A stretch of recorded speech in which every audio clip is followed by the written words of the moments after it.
Hello student, हर हर महादेव।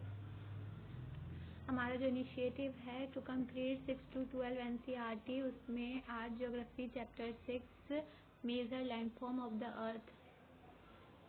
ठीक है, इसमें क्या क्या है, जितने भी मेजर लैंडफॉर्म है अर्थ के, अर्थ को सराउंड किए हुए हैं major landform, just a minute, major landform वो सारे हैं। ठीक है, तो क्या है, देखो लैंडफॉर्म ना बहुत तरीके के होते हैं और अर्थ में बहुत एवरीवेयर दिखते हैं। ठीक है, this landforms are result of two processes. You will be amazed to know that the ground you are standing on is slowly moving. With the earth, a continuous movement is taking place. The first or the internal process leads to the upliftment and sinking of the earth's surface at several places. एक चीज को जान के ना आपको बहुत हैरानी होगी कि हम सब जिस ग्राउंड पे रहते हैं ना, जिस अर्थ पे रहते हैं, वो हमेशा मूव करता रहता है। प्लेट टेक्टोनिक्स है ना नीचे में, वो मूव करता रहता है, वो इंटरनल प्रोसेस है जो होता ही रहता है। और एक्सटर्नल प्रोसेस क्या होता है, जो continuous wearing down and rebuilding of the land surface. The wearing away of the earth surface is called erosion. The surface is being lowered by the process of erosion and rebuilt by the process of deposition. ठीक है, जो wearing away होता है वो erosion कहलाता है और रीब्यूल्ड जो किया जाता है उसको डिपोजिशन कहा जाता है। These two processes are carried out by running water, ice and wind. ये सब प्रोसेस किसके द्वारा होता है, रनिंग वाटर के द्वारा, आइस के द्वारा और विंड के द्वारा। Broadly we can group different landforms depending on elevation and slope as mountains, plateaus and plains. इससे हम सब ना बता सकते हैं कि वो किस टाइप का लैंडफॉर्म्स है, depend on mountains, plateaus and plains. ठीक है, तो माउंटेन्स क्या है, माउंटेन क्या होता है, is a natural elevation of the earth surface. The mountain may have a small summit and broad base. It is considered higher than the surrounding area. Some mountains are even higher than the clouds. As we go higher, the climate becomes colder. Mountain क्या होता है, जो भी धरती के part से उठा हुआ पार्ट होता है उसको माउंटेन कहते हैं। ठीक है, कुछ माउंटेन तो इतने बड़े होते हैं कि क्लाउड के पास होते हैं। ठीक है, और कुछ इतने हाई होते हैं कि वहाँ पे क्लाइमेट बहुत कोल्ड हो जाता है। In some mountains they are permanently frozen rivers of ice, they are called glaciers. और कुछ माउंटेन में ना परमानेंटली फ्रोजन होता है, रिवर जो निकलता है ना वहाँ से आइस की तरह फ्रोजन होता है, जिसको ग्लेशियर कहा जाता है। There are some mountains they cannot see as they are under the sea. Because of harsh climate, less people live in the mountain areas. Since the slopes and steps, less land is available for farming. कुछ आदमी सब ना इस mountain में भी रहते हैं। ठीक है, इस माउंटेन में नहीं रहते क्योंकि ये तो माउंट एवरेस्ट का है, ये इस माउंटेन में नहीं रहते, पर कुछ आदमी सब माउंटेन में भी रहना प्रेफर करते हैं। माउंटेन में be arrange in a line known as range. Mountain ना रेंज एक लाइन के तरीके से रहता है जिसमें रेंज होता है। ठीक है, When mountains are arranged in a line known as range, जब माउंटेन्स ना लाइन में अरेंज होते हैं उसको रेंज कहा जाता है। जैसे कि हिमालयन, अल्प्स, एंडेज एंड रॉकीज, ये सब ना माउंटेन है जो लाइन बाय लाइन है। ठीक है, टाइप्स ऑफ माउंटेन्स क्या होते हैं, फोल्ड माउंटेन होते हैं, ये है फोल्ड माउंटेन, ब्लॉक माउंटेन और वॉल्केनिक माउंटेन। ठीक है, कितने टाइप के होते हैं माउंटेन, 3 टाइप के होते हैं। फोल्ड माउंटेन क्या होते हैं, फोल्ड माउंटेन वो माउंटेन होते हैं are form because of the folding of lithosphere by compressional force और व्हेन 2 प्लेट्स पुश टुगेदर। जब ना 2 प्लेट्स ना, ये दोनों प्लेट्स है, ठीक है, ये दोनों प्लेट है, ठीक है, ये एक दूसरे को पुश करेंगे तो फिर फोल्ड माउंटेन बनेगा। यहाँ पे कुछ उठेगा संरचना, ये वाला इसके ऊपर जाएगा तो कुछ संरचना यहाँ से फिर उठेगा, तो ये फोल्ड माउंटेन बनता है उस हिसाब से। ठीक है, The Himalayan mountain and the Alps are young fold mountain with rugged relief and high conical peaks. The Aravalli range in India, one of the oldest fold mountain system in the world. Aravalli जो हिमालय है और Alps है, ये सब भी fold mountain है। हिमालय और Alps fold mountain है। ठीक है, और फिर जो अरावली है ना वो सबसे ओल्डेस्ट फोल्ड माउंटेन है। The Appalachians in North America and the Ural Mountains in Russia has have rounded features and low elevation. They are old fold mountains. और फिर अपलांचेस जो नॉर्थ अमेरिका में और यूरल माउंटेन्स जो रसिया में है, ये भी बहुत पुराने हैं, ये भी बहुत पुराने फोल्ड माउंटेन है। ठीक है। ब्लॉक माउंटेन क्या होता है?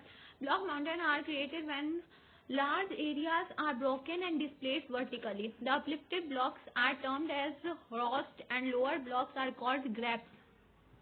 ये है ब्लॉक माउंटेन। ठीक है। जब ना कोई भी एरिया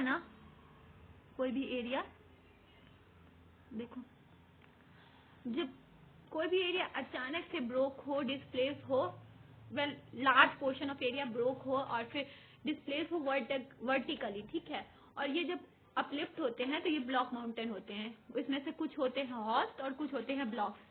जो ऊपर उठा हुआ होता है वो होता है हॉर्स्ट और जो नीचे होता है वो ब्लॉक्स कहलाता है। The Rhine valley and the Vosges mountains in Europe are example of such mountain system. तो कौन कौन सा है? राइन वैली और फिर वॉसेज माउंटेन इन यूरोप, ये सब क्या है? ब्लॉक माउंटेन है। ठीक है। उसके बाद क्या होता है? वॉल्केनिक माउंटेन होते हैं। ये है वॉल्केनिक माउंटेन। ठीक है। वॉल्केनिक माउंटेन क्या होता है? Volcanic mountain are formed due to volcanic activity. Volcanic activity की वजह से ना वॉल्केनिक माउंटेन फॉर्म होते हैं। देखो ये वॉल्केनिक एक्टिविटी है। ठीक है। इससे एक परत आया, ठीक, फिर उसके बाद फिर लावा गया, फिर निकला, फिर एक और परत आया, फिर लावा निकला, फिर एक और परत आया, फिर लावा निकला, फिर एक और परत आया। ऐसे ही आते आते ये इस टाइप से माउंटेन बनता है। तो ये जब अंदर से लावा आते हैं और फिर वो ऊपर निकलते हैं तो उससे वॉल्केनिक माउंटेन बनता है। और इसके एग्जांपल क्या है? Mount Kilimanjaro in Africa and mount Fujiyama in Japan.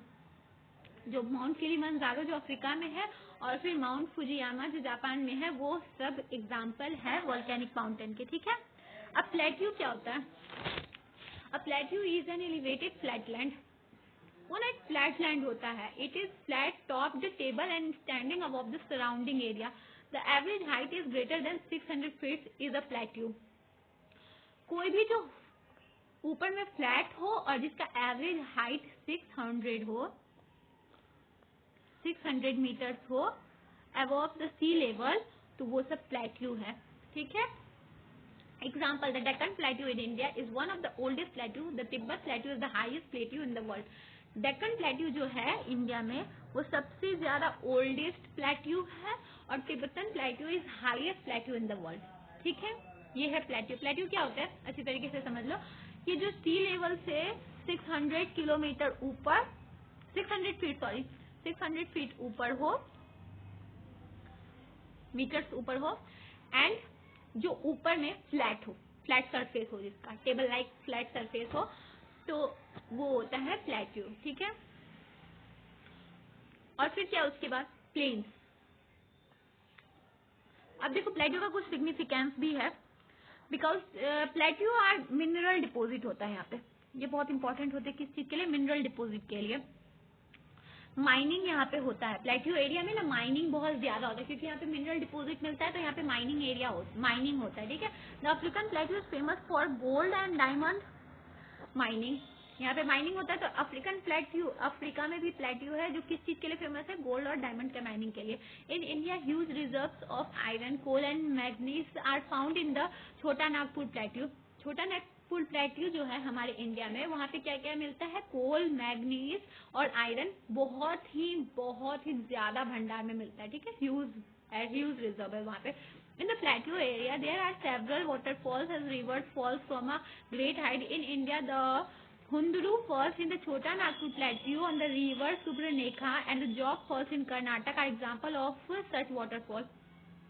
और प्लेट्यू ना इतना लंबा होता है तो यहाँ से कोई रिवर अगर फ्लो करता है तो वो बहुत बड़ा वाटर फ्लो कहलाता है। ठीक है। और ऐसा ही वाटर फ्लो छोटा नागपुर में है जो रिवर सुब्रनेखा बनाता है, जिसका नाम है हुंडरू फॉल, सुब्रनेखा बनाता है, और जॉग फॉल है जो कर्नाटक में है। ठीक है। The lava plateau are rich in black soil that are fertile and good for cultivation. और लावा प्लेट्यू जो होता है ना वो बहुत इंपॉर्टेंट होता है कल्टिवेशन के लिए। ठीक है। वो बहुत फर्टाइल होता है और कल्टीवेशन के लिए भी बहुत इंपॉर्टेंट होता है।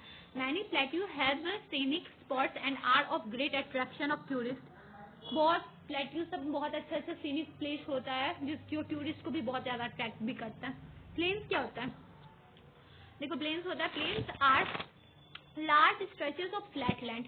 फ्लैट लैंड का ना जो नॉर्मल फ्लैट लैंड है वो सब प्लेन्स है, ठीक है, ये है फ्लैट लैंड, ठीक है। They are generally not more than 200 meters above mean sea level. 200 meter जो सी होता है, सी लेवल से 200 मीटर ही आता है प्लेन्स, ठीक है। Formation, plains are form by river, roads, mountain, deposit, valleys. River से भी प्लेन का फॉर्मेशन होता है, इरोडेड माउंटेन से भी होता है और डिपोजिट से भी होता है। Generally plains are very fertile, construction of transport network is easy. Thus, these plains are very thick populated region of the world. Some of the largest plains made by the rivers are found in Asia, North America. For example, in Asia, these plains are formed in the Ganga and Brahmaputra in India and the Yangtze in China. Plains ना बहुत ज़्यादा thickly populated region होते हैं, ठीक है, और ये Asia और नॉर्थ अमेरिका में मिलते हैं। इसका एग्जांपल क्या है? एशिया में गंगा और फिर ब्रह्मपुत्र के द्वारा बनाया गया प्लेन इंडिया में और यांगटीज चाइना में, ठीक है। Plain are most useful area for human habitation. These is great concentrated of people as more flat land is available for building houses as well as cultivation. Because of fertile soils, the land is highly productive for cultivation.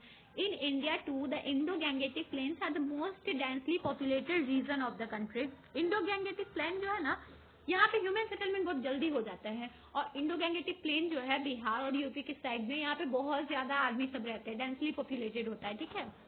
Plain area के पास ना जहाँ पे ये plane होते हैं वहाँ पे बहुत ज्यादा सेटलमेंट मिलता है, human settlement. Landform and the people, human have been living on different kinds of landform in different ways. Life is difficult in mountain areas. Plains provide much better condition. It is easy to grow crops, build a house or a road in a plains than a mountain. देखो life, human life ना कहीं पे भी settle हो सकता है, पर mountain के बजाय अगर प्लेन्स पे आदमी रहते हैं तो वहाँ पे उनको रहने का, उनको घर बनाने का, उनको सब चीज का इजीली अवेलेबल हो जाता है अच्छे तरीके से, ठीक है। Some natural calamities such as earthquake, volcanic eruptions, storms, floods cause widespread destruction. Huge loss of life and property take place. By creative awareness about such incidents, we may lower the risk. अगर इस सब चीज के बारे में इतने कुछ भी ये सब चीज भी होता है जो ह्यूमन लैंड फॉर्म में, पर ये सब चीज क्या होता है? अर्थक्वेक होता है, वॉल्केनिक इरप्शन होता है, स्टॉर्म्स आता है, फ्लड्स आता है, जो वाइड स्प्रेड डिस्ट्रक्शन करता है ह्यूमन लाइफ को भी और प्रॉपर्टी को भी। तो इसके लिए अगर अवेयरनेस पहले से ही बता दिया जाए तो फिर कम ही रिस्क होगा, ठीक है, इस रिस्क को कम कर दिया जा सकता है। You may find out from your own surrounding in how many ways you use the land and water. अब आप अपनी सराउंडिंग में देखोगे तब कितने तरीके से लैंड एंड वाटर को यूज करते हैं। Quite often we use the land in wasteful manner. हम सब लैंड को बहुत ज्यादा वेस्टफुल मैनर में भी यूज करते हैं देखोगे तो। For example construction of house on a fertile land. Similarly we throw garbage on land on in water making them dirty. कितनी बार लैंड और वाटर में गार्बेज को फेंक दिया जाता है जिसकी वजह से वो सब डर्टी हो जाते हैं। We should avoid using such important gifts of natural in careless manner. हम सबको ना ये सब चीज नहीं करना चाहिए क्योंकि नेचर के द्वारा हम सबको ये बहुत ही, ये जो गिफ्ट है ना बहुत ही इंपॉर्टेंट गिफ्ट मिला है नेचर के द्वारा, जो हम सबको फ्री ऑफ कॉस्ट मिला है। फ्री ऑफ कॉस्ट की वजह से ही ना इसका अनएथिकल यूज किया जा रहा है, जो चीज नहीं किया जाना चाहिए। The available land is not only for our use, it is our duty to leave the earth is better place for future generation as well. जो लैंड अवेलेबल हम सबके पास वो सिर्फ हम सबके यूज के लिए नहीं है, हम सबको इस हिसाब से लैंड को यूज करना है कि आगे का जो जनरेशन है, फ्यूचर जनरेशन, वो भी उसको यूज कर सके। तो इसके लिए हम सबको सस्टेनेबल तरीके से लैंड को यूज करना पड़ेगा। इसका मतलब ये नहीं कि हम सब गंदा फैलाए, कचरा फैलाए और फिर उससे फिर हम सबको भी हानि होगा और आगे भी फ्यूचर जनरेशन को भी हानि होगा। इस चैप्टर में बस इतना ही था, ठीक है। अब इसके बाद आप सबको क्या करता है, सारे क्वेश्चन आंसर को सॉल्व करना है, अगर अच्छे से समझ में आ गया चैप्टर तो, ठीक है। I hope you understand. Thank you.